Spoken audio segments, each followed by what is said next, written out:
Bible says, and the Lord said unto him, arise. He says, and go into the street that's called Straight, and inquire in the house of Judas for one called Saul. He says, of Tarsus, for behold, he prayeth. So in other words, the Bible starts to tell us that Jesus now assigns a man named Ananias.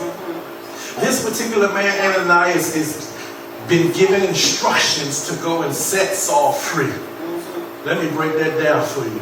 Every now and then, God will release your blessing into the hands of somebody else. And it is their job to bring it to you. Every now and then, God will place you on somebody's heart to bless. Has anybody ever had that? Somebody out the blue just came and gave you exactly what you needed. You had been praying for something and asking for something, and all of a sudden here comes somebody. I don't know why I'm giving to you this, but I just want you to have it. And they don't even know that God just used them to bless you. And we often preach from this predicament of be careful who you receive blessings from. Is he okay? He okay? Oh, she okay? Be careful, because God will use anybody to bless you. We tell you, don't turn your nose down on folk, because you don't know who God's going to use to bless you. But what about the flip side of it? What about when the person that God has used to bless you knows the truth about you?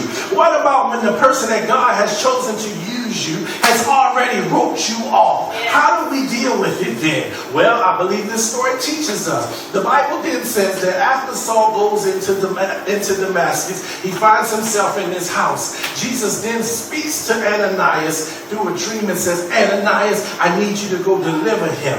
Now notice this. I said, well, Lord, why isn't it that you couldn't have just taken a stranger to go and deliver Saul? Why is it that you would pick Ananias, who already knows about him?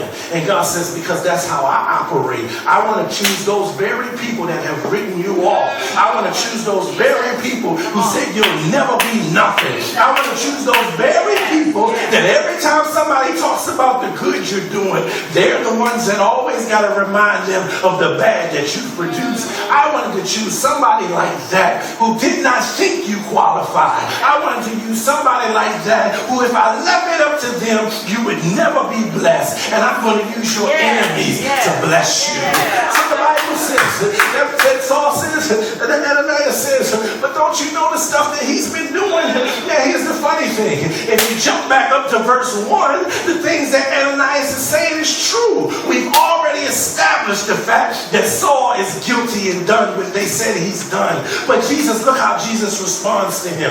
After Ananias then gives him his resume, listen to what Jesus says. He says, but the Lord said unto him, verse 15, go thy way. So in other words, Ananias had sat there, went down this whole list of things you've ever done. God, don't pick Michelle. You know her attitude ain't right. You know back in 1984, she cussed that lady out. You know if you don't treat her the right way, she gonna go off on you. You know if you look at one of her kids funny, she gonna pull out the Vaseline and put it all over her face. And look at how God responds. In verse 15, God says, yeah, but go anyway. In other words, he's saying, I hear all of that, but can I remind you what the Bible said? If I be for them, who can be against them? If I'm on their side and I open up a door, no man can close it. If I say they should be blessed, then they'll be blessed. Well, look what he says in verse 15. He says, but the Lord said unto him, go thy way. But listen to the next thing he says, for he is chosen. You're trying to figure out why it is they couldn't stop you when they found out the truth about you. Some of y'all been saying for a long time, I'm good, as long as they don't know about the skeletons in my closet. They like me for who I am now, but I just pray they never find out about that. Some of you go apply for credit, knowing your credit all messed up, and you're crossing your fingers saying, I'm good, as long as they don't really do a credit report. If they do a light one, I'm fine. But if they go through it with a fine-tooth comb, there's a problem, because they're going to find out the truth. And God sent me by here to tell you, they already found out the truth, but you're still chosen. They already heard all of your secrets, but you're still chosen. They already tried to disqualify you. And the reason you keep going is because you're chosen. And here's the part I love. This is the part that blesses blessed me. So that if you notice this, if you go and read the text, that conversation takes place between Ananias and God.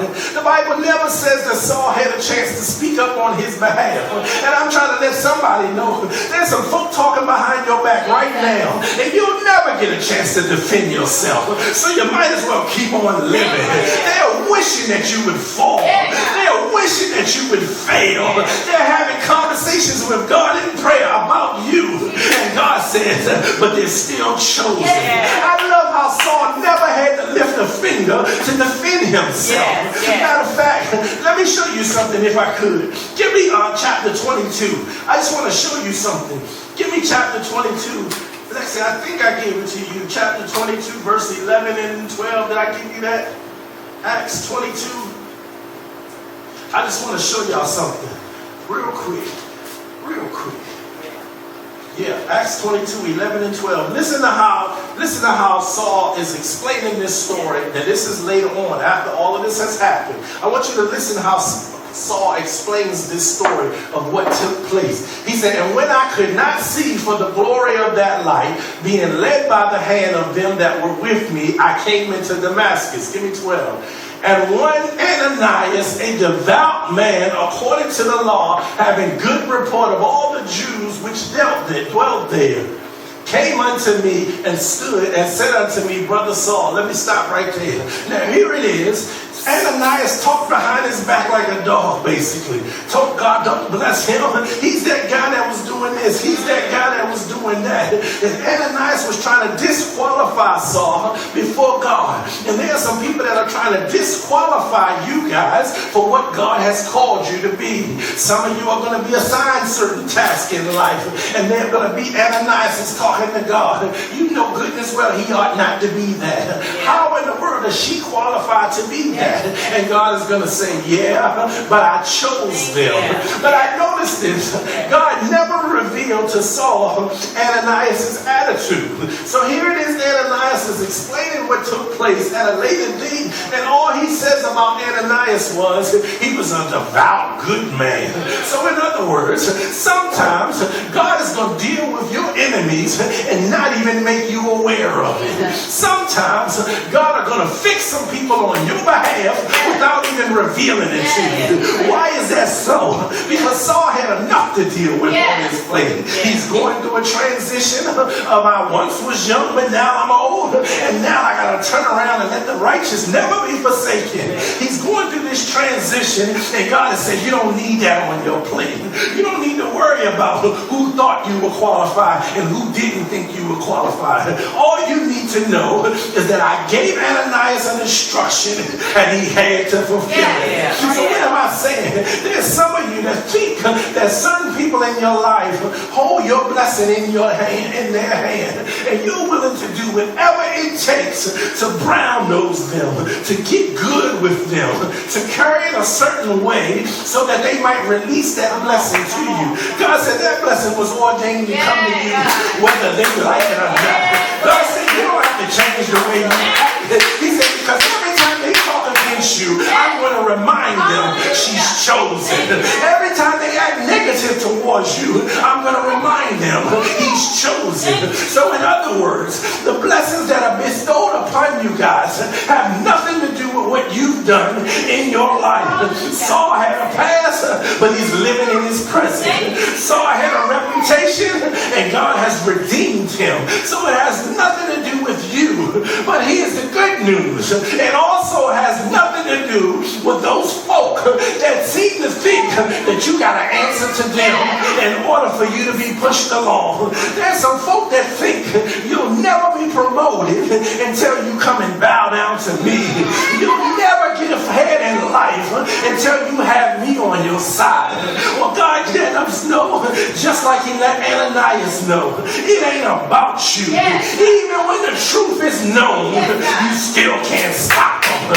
Even when they know all of your secrets, they still can't stop you. Even when everything they say about you is true, they still can't stop you. Hallelujah. Thank you, God.